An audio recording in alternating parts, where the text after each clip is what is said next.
શું ભાઈ આટલું બધું નીકીને શું જુએ છે તું પ્યોર સિલ્ક પટોળામાં? આ પ્યોર સિલ્કના પટોળાનું મેકિંગ કઈ રીતે થતું હશે? આની પ્રોસેસ તો બહુ હાર્ડ છે.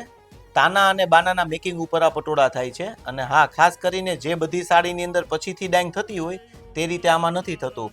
એક એક ધાગા ઉપર પહેલા ડિઝાઇન સેટ કરવામાં આવે છે, પછી એનું ડાઈંગ થાય છે. અને ખાસ કરીને વન સાઇડ ડાઈંગ થાય છે તાના ઉપર, જેથી આને સિંગલ ઇકત કહેવામાં આવે છે. અને આના મેકિંગમાં પણ ઘણા દિવસો જતા રહે છે. ઓહ, તો આમાં આપણી પાસે ફૂલ સ્ટોક આવેલો છે અત્યારે, હા. તો આપણે આપણા વ્યુઅર્સને બતાવી દઈએ. હા, કેમ નહીં, બતાવી દઈએ ને. યુગમના રથ જોડ્યા રે